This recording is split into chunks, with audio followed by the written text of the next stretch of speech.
नमस्कार मैत्रिणींनो, मी माधुरीच cooking and लाईफस्टाईलमध्ये तुमच्या सगळ्यांचं खूप खूप स्वागत करते। तर मैत्रिणींनो, सध्या नवरात्र चालू आहे, नवरात्राचे उपवास चालू आहेत। तर आज आपण उपवास स्पेशल अगदी मस्त कुरकुरीत असा उपवासाचा मेदूवडा कसा बनवायचा ते बघणार आहोत। अतिशय सोपी रेसिपी आहे, खूप झटपट होणारी रेसिपी आहे आणि सगळ्यात महत्त्वाची गोष्ट म्हणजे अगदी सगळ्यांना आवडणारी रेसिपी आहे। चला तर मग सुरुवात करूया। ह्यासाठी मी ह्या कपाने 2 कप भगरीचं पीठ घेतलेलं आहे। तुम्ही 1 कप भगर आणि 1 कप साबुदाणा मिक्सरला बारीक दळून देखील घेऊ शकता। चवीपुरतं मीठ घातलंय। 4 चमचे शेंगादाण्याचा कूट घातलेला आहे। हा भाजलेल्या शेंगादाण्याचा कूट आहे। त्याच्यानंतर ह्याच्यामध्ये आपण घालून घेणार आहोत जिरं टोटली ऑप्शनल आहे, नसेल खात नाही घातलं तरी देखील चालेल।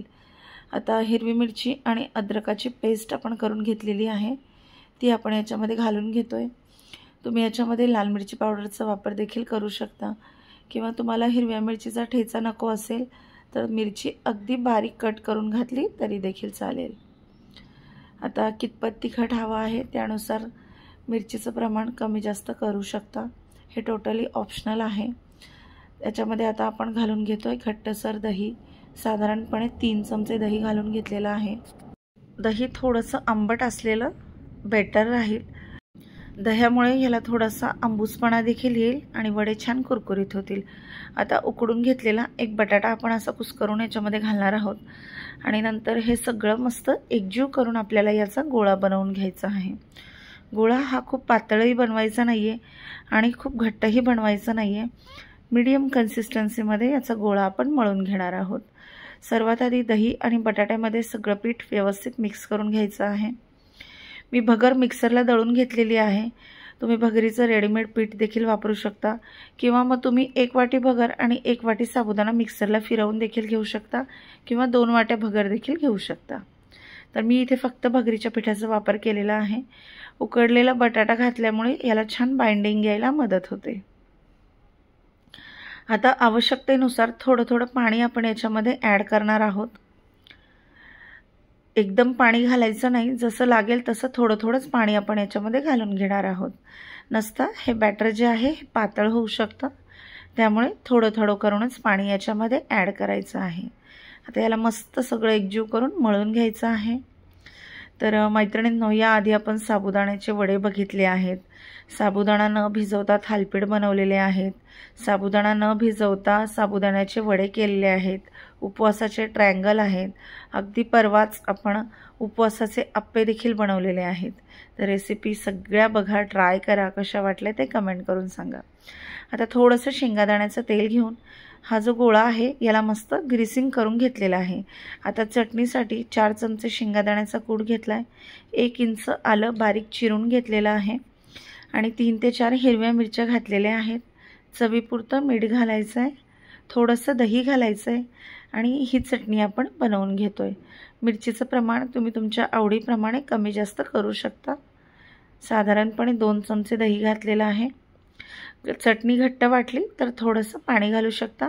तुम्ही जर जिरं आणि कोथिंबीर खात असाल तर ती देखील याच्यामध्ये ॲड करू शकता। आता चटणी बनवून तयार आहे, याला देखील आपण मस्त 10 मिनिटं रेस्ट करून घेतलेला आहे। आता छोटासा गोळा घ्यायचा, पण त्याआधी हाताला थोडंसं तेल लावून घ्यायचं, म्हणजे हे मिश्रण हाताला चिकटणार नाही आणि ह्या पद्धतीने याला मेदूवड्याचा आकार देऊन घ्यायचा आहे। तुम्हाला मेदूवडे कसे हवेत, छोटे मोठे, त्यानुसार तुम्ही याला आकार देऊ शकता। मी खूप मोठे असे मेदूवडे नाही बनवलेत, छोटेच बनवलेले आहेत। तर तुम्ही बघू शकता, एक मेदूवडा आपण बनवून घेतलेला आहे। दुसरीकडे मी कढईमध्ये शेंगादाण्याचं तेल तळण्यासाठी गरम करायला ठेवलेलं आहे। आता ह्याच पद्धतीने आपण दुसरा मेदूवडा बनवून घेणार आहोत। तर शक्यतोवर सगळे गोळे आहेत ते एकाच आकाराचे घ्या, म्हणजे सगळे वडे एकाच आकारामध्ये तयार होतील। तर बघू शकता, दुसरा देखील वडा आपण बनवून घेतलेला आहे। तर ह्याच पद्धतीने मी बाकीचे मेदूवडे देखील बनवून घेते। आता तळताना कसं तळायचं आणि मेदूवडा कुरकुरीत होण्यासाठी काय करायचं ह्या टिप्स देखील मी तुम्हाला सांगणार आहे। कशा पद्धतीने वडा तळायचा हे देखील आपण बघणार आहोत। तर ह्या पद्धतीने मी बरेचसे वडे बनवून घेतलेले आहे।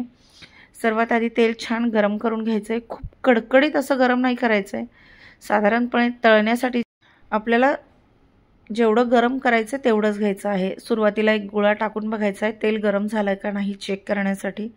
तेल छान गरम झालंय आणि गॅसची फ्लेम एकदम मंद ठेवायची आहे। हे वडे कुरकुरीत होण्यासाठी आपल्याला मंद आचेवर खूप पेशन्स ठेवून तळून घ्यायचे आहेत। तर अलगद आता हे वडे तेलात सोडून घ्यायचेत। साधारणपणे सुरुवातीला मी 4 ते 5 वडे कढईमध्ये सोडून घेतलेले आहेत आणि याला डायरेक्टली असं हलवायचा प्रयत्न नाही करायचा। फोक घ्यायचा आणि त्याच्या साहाय्याने आपण याला हलवणार आहोत। वडा कुठेही फुटू द्यायचा नाही, नाहीतर काय होतं हा वडा तेलात फुटतो आणि मग आपल्या अंगावर तेल उडू शकतं। त्यामुळे खूप अलगद आपल्याला हे वडे तळून घ्यायचे आहेत। तर मी आता हलक्या हाताने याला थोडंसं तळून घेते। गॅसची फ्लेम मंदच आहे। आता एक साइड तळून झाल्याच्या नंतर आपण याला दुसऱ्या साइडने पलटवून घेणार आहोत। तर मैत्रिणींनो, उपवासाचे मेदूवडे खायला खूप मस्त आणि खमंग कुरकुरीत होतात। तुम्ही देखील हे वडे नक्की बनवा। दुसरी तुम्हाला सगळ्यात महत्त्वाची रिक्वेस्ट आहे ती म्हणजे माझे व्हिडिओ जर तुम्हाला आवडत असतील तर चॅनलला लाईक, शेअर आणि सबस्क्राईब नक्की करा।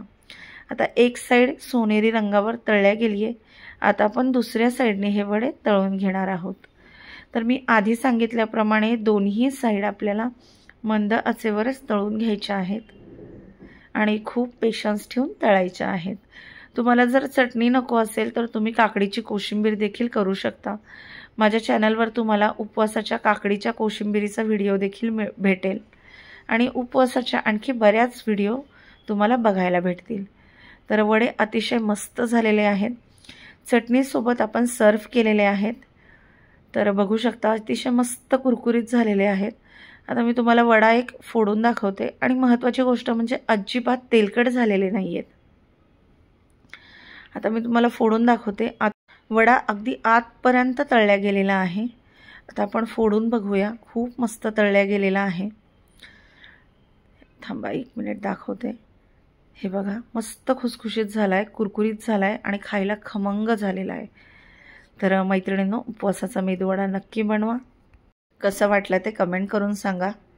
भेटूया पुढच्या व्हिडिओमध्ये। तोपर्यंत धन्यवाद।